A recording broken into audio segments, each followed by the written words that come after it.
Pemirsa Metro TV Lampung, Anda masih bersama kami di Bedah Tajuk Lampung Pos dan masih bersama dengan Bang Abdul Ghafur. Kak Ago, tadi dijelaskan juga bahwa saat ini sudah ada tersangka yang ditetapkan. Nah, sekarang bagaimana upaya penanganan di lokasi saat ini, Kak Ago? Ya, kalau untuk saat ini sih situasi bisa dikatakan sudah kembali kondusif, ya kan.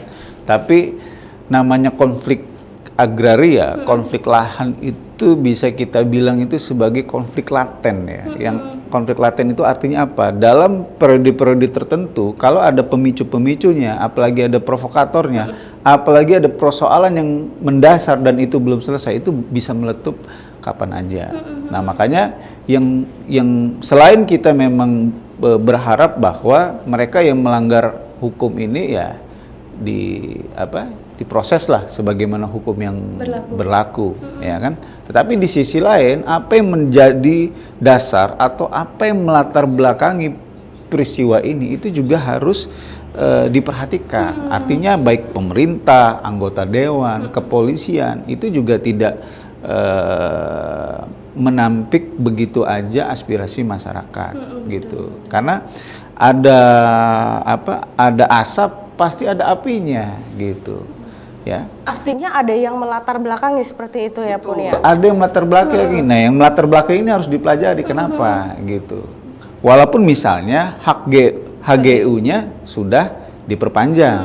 Sebenarnya kan kalau HGU sudah diperpanjang itu pasti logikanya ya, kalau sudah surat sudah keluar, artinya dalam prosesnya itu aparat desa setempat, tokoh masyarakat setempat itu sudah tanda tangan, sudah menyetujui, ya kan? Sepertinya tidak logis ya kalau HGU keluar itu tanpa sepengetahuan aparat setempat dan tokoh masyarakat setempat. Nah, tapi kalau suratnya legal, nah berarti harus dikaji nih.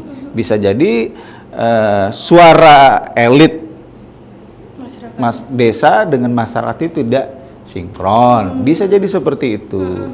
Bisa jadi juga ya ada sebagian masyarakat secara umum mungkin tidak merasakan ya manfaat dari adanya perusahaan itu.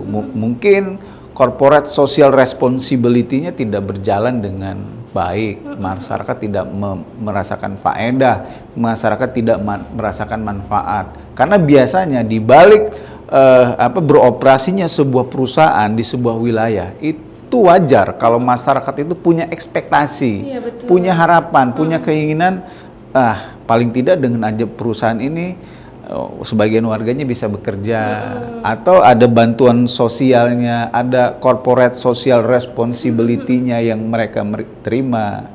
Nah, sekarang tinggal cek baik itu dewan maupun Pemkab setempat, apakah yang kita sebutkan ini sudah berlaku.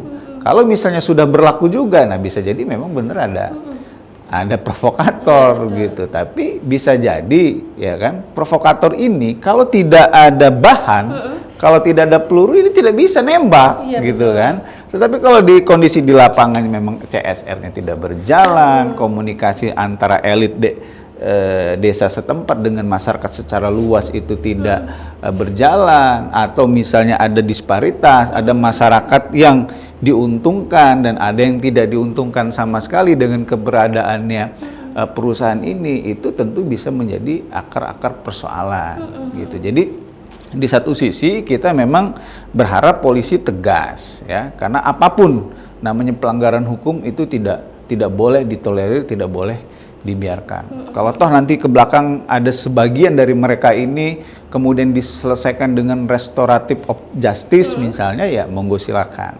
Tapi yang lebih penting lagi sebenarnya adalah menyelesaikan akar persoalannya. Supaya apa? Tidak pecah lagi di kemudian hari.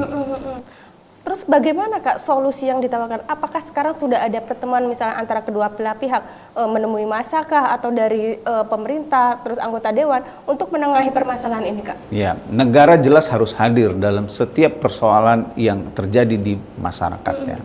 Pemerintah daerah, kemudian anggota legislatif, aparat kepolisian, kalau bisa mendudukkan para pihak ini bersama-sama dalam posisi yang setara gitu loh, sehingga ya terjadi kesepahaman gitu. Kalau ada hal-hal yang menjadi sangkutan dari masyarakat, kalau bisa diakomodir gitu ya. Kalau bisa dibantu, dan perusahaan kita juga mengingatkan dimanapun dia beroperasi itu sudah melekat ya, ada undang-undangnya lah, bahwa perusahaan itu harus memberikan sebagian labanya, keuntungannya untuk kesejahteraan masyarakat di sekitarnya.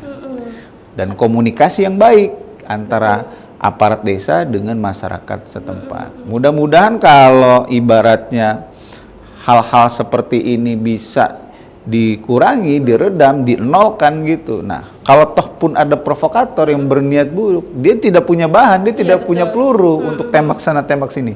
Yang celaka kan kalau pelurunya banyak ya, apapun bisa dijadikan alasan buat mereka untuk memperkeruh keadaan seperti itu. Bagaimana Kak untuk mengantisipasi sehingga kejadian serupa tidak terjadi baik di Lampung Tengah maupun di daerah-daerah lain seperti itu Kak?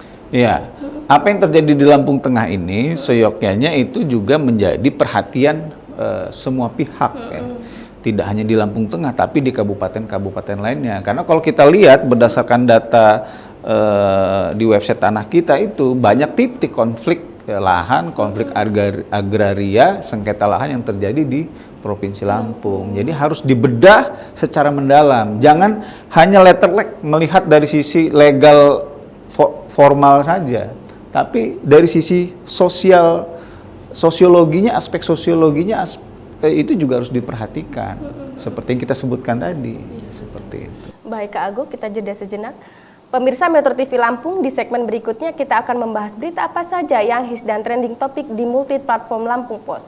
Jangan kemana-mana, kami akan kembali sesaat lagi.